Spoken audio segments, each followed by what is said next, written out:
राजस्थान, मध्य प्रदेश और उत्तर प्रदेश की सीमाओं पर फैला चंबल घड़ियाल अभयारण्य देश में घड़ियाल प्रजनन और संरक्षण का सबसे महत्वपूर्ण केंद्र माना जाता है। सरकार अब इसे घड़ियाल हॉस्पिटल के रूप में विकसित करने की दिशा में तेजी से कार्य कर रही है। इसी उद्देश्य से वन मंत्री श्री संजय शर्मा और मुख्य वन्यजीव प्रतिपालक शिखा मेहरा ने खंडार की पालीघाट क्षेत्र का दौरा किया। यहाँ स्थापित रेयरिंग सेंटर में वैज्ञानिक पद्धति से पाले गए घड़ियाल शावकों को उनके प्राकृतिक आवास में छोड़ने की प्रक्रिया शुरू की गई है। यह कदम चंबल नदी में घड़ियालों की संख्या बढ़ाने की दिशा में मील का पत्थर साबित होगा। खंडार क्षेत्र के चंबल नदी पालीघाट में स्थापित घड़ियाल रेयरिंग सेंटर में वैज्ञानिक पद्धति से रेस्क्यू किए गए 30 घड़ियाल हैचलिंग्स का पालन पोषण किया गया। इनकी लंबाई 7 सेंटीमीटर से बढ़कर लगभग 75 सेंटीमीटर तक हुई है। इन 30 घड़ियालों में से 10 घड़ियालों को चंबल नदी के प्राकृतिक आवास में छोड़ा गया। इस दौरान वन मंत्री श्री संजय शर्मा और हॉप शिखा मेहरा भी मौजूद रहे, जबकि शेष घड़ियालों को आगामी दिनों में 5-5 के समूह में क्रमवार चंबल में छोड़ा जाएगा। डीएफओ श्री रामानंद भाकर ने बताया कि यह परियोजना घड़ियाल संरक्षण योजना की एक बड़ी उपलब्धि है, जिससे चंबल नदी क्षेत्र में घड़ियालों की संख्या और सुरक्षा दोनों में वृद्धि होंगी।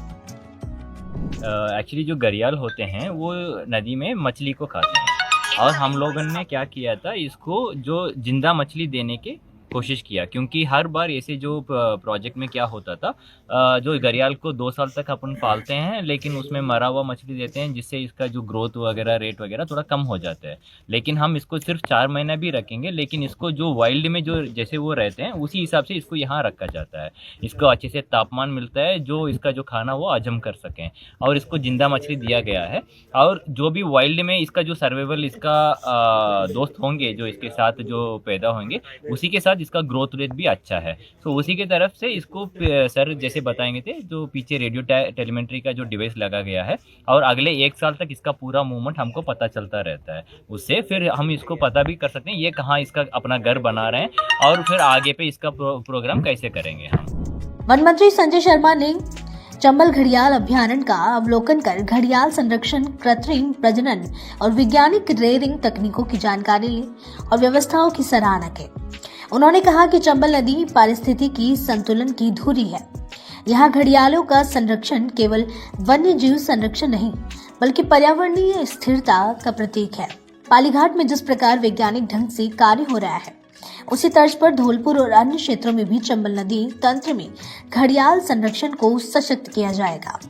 वन मंत्री ने कहा कि जिस प्रकार मध्य प्रदेश सरकार ने घड़ियाल अभयारण्य को पर्यटन के नए केंद्र के रूप में विकसित करने की दिशा में कदम बढ़ाया है, उसी प्रकार राजस्थान में भी पालीघाट और चंबल तट को इको टूरिज्म जोन के रूप में विकसित करने की संभावनाएं तलाश की जाएंगी।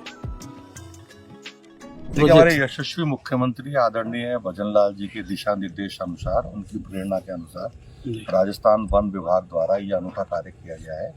इसी जगह से जो अपने ये घड़ियाल मतलब चंबल का किनारा है, यहाँ जो घड़ियाल मादा है वो अंडे देती है, और अंडे के बाद जब बच्चे निकले तो जो मुझे जानकारी दी गई हमारे अधिकारियों द्वारा, छोटा जब 25 सेंटीमीटर उसकी साइज था, उसको सुरक्षा के दृष्टिकोण से, संरक्षण के दृष्टिकोण से उसको ले जाया गया और वहाँ पे अलग अलग कैबिन्स में रख करके उसको नेचुरल फूड दिया गया, जिंदा मछली दी गई, जिससे वो अपनी शिकार करने की आदत को ना भूले और जो उसकी वाइल्ड लाइफ जीने का एक तरीका है वो उसके अंदर जीवित रहे। उसको लेकर के आज वो घड़ियाल के बच्चे लगभग 75 सेंटीमीटर के हो गए। उनको जो उनका खुद का एनवायरनमेंट है, जिस वातावरण में वो रहते हैं, आज हमारे अधिकारियों के द्वारा, मेरे द्वारा उनको छोड़ा गया है। 30 बच्चों को हम यहाँ से लेके गए थे, उनका संरक्षण किया। आज फौरी तौर पे 10 बच्चों को छोड़ा है। हर 5 दिन बाद, 6 दिन बाद उनको छोड़ा जाएगा। साथ ही साथ इनकी निगरानी हेतु एक डिवाइस इनके शरीर पर लगाया गया है, और उनकी एक घटना जो पानी के अंदर ये करेंगे या चलेंगे, किस क्षेत्र तक जाएंगे, उसकी पूरी जानकारी हमारे अधिकारियों के पास रहेगी। माननीय मुख्यमंत्री जी की एक सोच है, क्योंकि घड़ियाल का संरक्षण इस मायने में बहुत जरूरी है।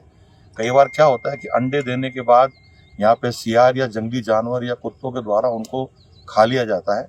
यदि बहुत अधिक बरसात होती है, जैसा पिछले 2 साल से हो रहा है, और बाढ़ के दौरान भी छोटे बच्चे बहकर चले जाते हैं या खत्म हो जाते हैं, या मच्छी पकड़ने का जो जाल लगाया जाता है उसमें कई बार फंसने के बाद इनकी अकाल मृत्यु हो जाती है। उस संरक्षण हेतु ये काम किया गया है और ये अनूठा कार्य माननीय मुख्यमंत्री जी की पहल पे हुआ है।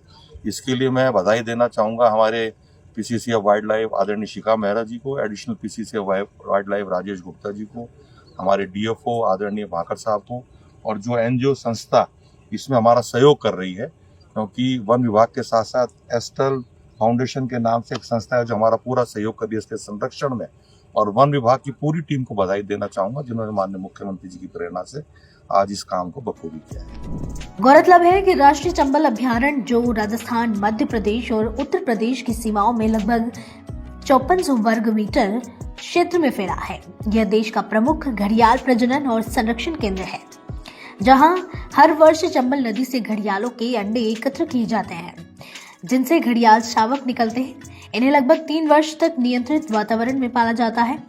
तत्पश्चात इन्हें प्राकृतिक आवास में छोड़ दिया जाता है। इसी कड़ी में खंडार स्थित पालीघाट चंबल घड़ियाल अभ्यारण्य में भी इसका शुभारंभ किया गया है।